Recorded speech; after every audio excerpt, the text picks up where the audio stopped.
राधे दोस्तों, स्वागत है आप सभी का राधा रानी के छोटे से यूट्यूब चैनल पर।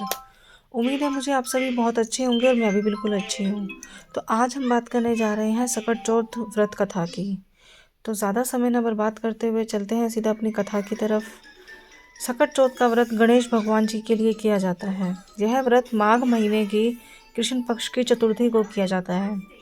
आप सभी को बता दें दोस्तों, माघ का जो महीना होता है वह पूस के बाद जो माघ आता है नए साल का, ज़रूर ज़्यादा तौर पर तो यह जनवरी में ही आ जाती है। तो कृष्ण पक्ष की चतुर्थी को हम रखते हैं गणेश चौथ का व्रत, और संकट चौथ भी जिनको कहते हैं। तो इस व्रत की कथा है, एक समय की बात है, उल्कापुरी नामक एक नगरी में एक गरीब ब्राह्मण महिला रहती थी। उनके पति का स्वर्गवास हो चुका था, कोई सहारा ना था उनके पास, केवल एक छोटा सा पुत्र था जिसकी वह देखभाल करती थी। लोगों के घरों के बर्तन मांजकर और इधर उधर छोटा मोटा काम करके वह अपना और अपने बेटे का पेट भरती और अपने घर का गुजारा चलाती थी। एक दिन क्या हुआ, उनका बेटा जो है आंगन में खेल रहा था और वह अपने घर के काम में लगी हुई थी। अचानक से उसका बेटा गायब हो गया, और ब्राह्मणी ने जब ध्यान दिया कि उसका बेटा घर में नहीं है, तो वह सारा दिन सुबह से लेकर शाम तक अपने बेटे को ढूंढती रही, लेकिन निराशावत ब्राह्मणी को कहीं कुछ भी हासिल ना हुआ। उस दिन ब्राह्मणी का सकट चौथ का भी व्रत था। ब्राह्मणी प्रत्येक सकट चौथ का व्रत रखा करती थी। प्रत्येक सकट चौथ ब्राह्मणी का नियम था, वह सुबह सुबह उठकर ब्रह्म मुहूर्त में नहा धोकर स्नान आदि करके गाय का पहला गोबर, यानी कि जब अगले दिन सूर्योदय होता है तो गाय जो भी गोबर करती है पहली बार, गाय का पहला गोबर से वह गणेश भगवान की प्रतिमा बनाती थी और उसके बाद उनकी पूजन करती थी। तो यह ब्राह्मणी का नियम था। ब्राह्मणी एक ही बार खाना खाती थी बिना लहसुन प्याज का, और शुद्ध शाकाहारी वह भोजन खाती थी। इस दिन वह गणेश भगवान को अच्छे मीठे पकवान जैसे खीर पूड़ी, चने की दाल की पूड़ी इत्यादि के साथ साथ वह गणेश भगवान के लिए 10 लड्डू बनाया करती थी, जिसमें से वह 5 लड्डू गणेश भगवान को अर्पित करती थी और वह 5 लड्डू खुद अपने लिए रखती थी। वह लड्डू गुड़ और तिल के बने हुए होते थे। ऐसा माना जाता है कि माघ महीने में भगवानों को जितने तिल से बनी चीज़ें अर्पित करते हैं, उतना ही हमारा पुण्य बढ़ता है, उतना ही हमारा भाग्य प्रबल होता है। और इस महीने में भगवान को यदि तिल का भोग लगाते हैं तो वह भगवान बहुत जल्दी प्रसन्न हो जाते हैं। तो ब्राह्मणी का यह नियम था, जो कि ब्राह्मणी हर महीने कृष्ण पक्ष पर सकट चौथ का व्रत रखकर करती थी। ब्राह्मणी ने अपने पुत्र के खो जाने पर भगवान गणेश जी से उस दिन अपना व्रत पूरा करते हुए विनती मांगी कि हे प्रभु, मेरे पास कोई सहारा नहीं है, केवल एक ही मेरा सहारा है, कृपया मेरे पुत्र को मुझे वापस लौटाएं। यह कहते कहते ब्राह्मणी अपना सर पीट पीट कर रात को सो गई मंदिर में ही। ना उसने खाना खाया, ना कुछ भोग बनाया, वह केवल अपनी पुत्र की आस लेके बैठी रही। ब्राह्मणी के पुत्र को नगर के एक साहूकार ने गिरफ्त कर लिया था। साहूकार नहीं था वैसे, वास्तव में वह कुम्हार था। कुम्हारों का कार्य होता है कि वह आग जलाकर अपने मिट्टी के बर्तनों को पकाते हैं। उस कुम्हार के साथ सालों से एक ही दुर्घटना होती थी कि वह प्रत्येक वर्ष मिट्टी के बर्तन तो बनाता था, लेकिन जैसे ही वह बर्तनों को सेकने के लिए अंगी जलाता था, उसकी अंगी में इतनी इतनी जो प्रबलता होती है वह नहीं आती थी कि उसके बर्तन सूख जाएं। तो जो साहूकार था, जो कुम्हार था, एक बार उसने किसी तांत्रिक को दिखाया और तांत्रिक ने बोला कि तुम्हारी अंगी को दोष लगा हुआ है, यदि तुम किसी की इंसान की बलि इधर देते हो तो तुम्हारी अंगी जो है ठीक हो जाएगी, और फिर तुम्हारा जो मिट्टी का जो ये व्यापार है दोबारा चलने लग जाएगा। तो जो कुम्हार था, कुम्हार ने, और कुम्हार की धर्मपत्नी थी और उसकी एक बेटी थी। कुम्हार को अपनी पुत्री की शादी करनी थी और पुत्री की शादी के लिए बर्तन बनाने थे। तो कुम्हार और कुम्हारिनी ने सोचा कि यदि हम किसी बड़े व्यक्ति को लेकर आएंगे पकड़कर और उसको अपनी अंगी में रखेंगे, तो वह सारे गांव में पता लग जाएगा और वह इतनी आसानी से मानेगा भी नहीं। इससे अच्छा हम किसी ऐसे को रखते हैं जो कि इतना शोर शराबा भी ना करे और किसी के उसके होने ना होने का किसी को कोई फर्क भी ना पड़े।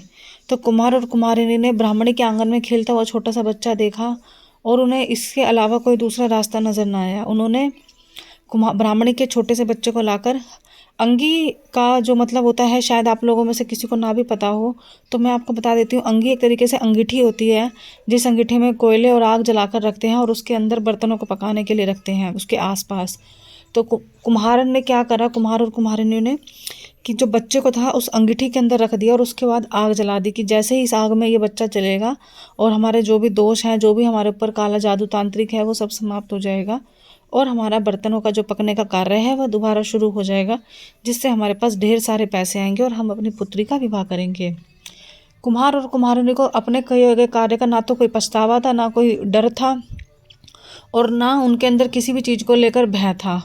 वह दोनों ने बच्चे को अपने अंगीठी के कमरे में बंद कर दिया और जलाने के लिए छोड़ दिया और आराम से जाकर सो गए। लेकिन सारी रात ब्राह्मणी तो भगवान के आगे बैठी रही कि मेरे बच्चे को सुरक्षित रखना और मुझे वापस ला के देना। और उसी तरह कुम्हार कुम्हारिनी को भी भरपूर अच्छे से नींद आई। सुबह उठ कर उन्होंने सोचा कि हमारे बर्तन अच्छे से पक चुके होंगे। तो जैसे ही कुम्हार गया और उसने अपनी अंगीठी का दरवाज़ा खोला तो वह देखता है कि अंगीठी के अंदर तो चारों तरफ पानी ही पानी भरा हुआ है और बच्चा उस पानी के अंदर ऐसे खेल रहा है मानो कि वह अपने घर में आराम से खेल रहा हो। ना वह उसमें डूबा, ना उसे ठंड लगी, ना उसे सर्दी लगी और ना उसे भूख प्यास लगी। तो कुम्हार यह देखकर बिल्कुल हैरान हो चुका था। कुम्हार जैसे ही इस हालत पे देखता है बच्चे की तो वह सीधे अपने नगर के राजा के पास जाता है और नगर के राजा को सारी कहानी बताता है कि रात को मैंने इस बच्चे को अंगीठी में रख दिया था। कुम्हार ने और कुम्हारिनी ने अपने सारे दोष कबूल करके राजा को सारी बीती सुनाई। आग जलने के बावजूद भी पता नहीं वो आग कहाँ चली गई और पता नहीं ये पानी कहाँ से आ गया। अब देखो तो ये बच्चा बिल्कुल ऐसे खेल रहा है जैसे कि इसे कुछ हुआ ही ना हो। तो जब कुम्हार को राजा को पता लगा कि यह बच्चा किसका है, उस ब्राह्मणी का, तो राजा ने नगर सिपाहियों के हाथ ब्राह्मणी को अपने महल में बुलाया। ब्राह्मणी जब महल में आई तो ब्राह्मणी को उसके बच्चे को सौंप दिया गया और ब्राह्मणी अपने बच्चे को लेकर बहुत खुश हुई। लेकिन राजा ने उससे पूछा कि ब्राह्मणी तू क्या जादू टोना करती है कि तेरे बच्चे को आग में बिठाने के बाद भी कुछ नहीं हुआ और वह आग जो थी पानी बन गई। तो ब्राह्मणी के ऊपर इस जादू टोने का दोष लगते लगते ब्राह्मणी ने बोला कि नहीं, मैं कोई जादू टोना नहीं करती, मैं तो केवल सकट के व्रत रखती हूँ। और चूंकि कल भी मेरा ही सकट का व्रत था और मैंने भगवान के आगे गणेश भगवान की प्रतिमा बनाकर उनसे दुआ मांगी थी कि मेरे पुत्र को सही सलामत रखना। यह किसी और का नहीं, सिर्फ मेरे गणेश चौथ का जो व्रत होता है उसी का नतीजा मुझे मिला है। यदि कोई भी व्यक्ति गणेश चौथ का व्रत रखता है तो भगवान उसके और उसकी संतान को हमेशा सुरक्षित और खुश रखता है। ऐसा कहकर ब्राह्मणी अपने पुत्र को लेकर चल बनी। इतना सुनकर कुम्हार और कुम्हारिनी की आंखें भर आई और उन्होंने अपनी गलतियों की क्षमा मांगी और उनको सही राह दिख चुकी थी। लेकिन राजा ने उनको बच्चे को इस हालत तक पहुंचाने के जुर्म में दोषी ठहराया और उनको कारागार में कुछ समय के लिए बंद कर दिया था। इसी के साथ साथ राजा ने अपने नगर में सबको ये ऐलान कराया कि सब लोग जिनके पास भी संतान है, जो कि खास करके महिलाएं हैं, सब प्रत्येक सकट चौथ का व्रत रखा करेंगी और अपने घर में गणेश भगवान गोबर के गणेश भगवान बनाकर उनकी पूजा करा करेंगी। तो राजा का ये चलाया हुआ नियम बहुत सालों तक उसी राज्य में चलता रहा और वहाँ पर सभी लोग सुख शांति से अपना जीवन जीने लगे। तो दोस्तों, यही थी सकट चौथ की व्रत की कथा। यह व्रत कथा गणेश भगवान ने माता पार्वती को सुनाई थी और यह बहुत समय से चलती आ रही है। सकट चौथ के दिन गणेश भगवान की पूजा की जाती है, माता पार्वती की भी पूजा की जाती है। अगर आपके पास गाय का गोबर नहीं हो पाता है तो आप किसी भी मिट्टी का, चिकनी मिट्टी का, काली मिट्टी का, लाल मिट्टी का इस्तेमाल कर सकते हो।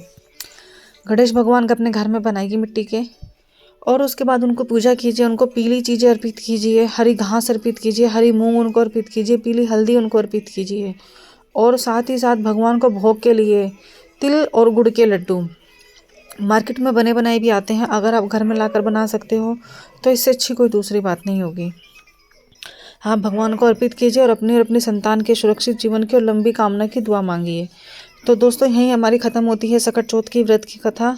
साल 2026 के माघ महीने का सकट चौथ का व्रत पड़ेगा 6 जनवरी को, जो कि रहेगा दिन मंगलवार का। आप ये वीडियो आज सुन रहे हैं, आज सकट चौथ का व्रत है। सभी भगवान गणेश भगवान का नाम लेकर यह पूजा और कथा को सुनिएगा। चैनल को सब्सक्राइब कीजिएगा और मेरी वीडियो को लाइक शेयर ज़रूर कीजिएगा। अगर मेरी वीडियो आपके लिए ज़रा सी भी कारगर हेल्पफुल साबित होती है, आपको मेरी वीडियो अच्छी लगती है, इसी के साथ साथ आने वाले 30 त्योहारों की कथा मैं आपके लिए लेकर आती रहूँगी। दोस्तों, मिलते हैं अगली वीडियो में, तब तक के लिए राधे राधे।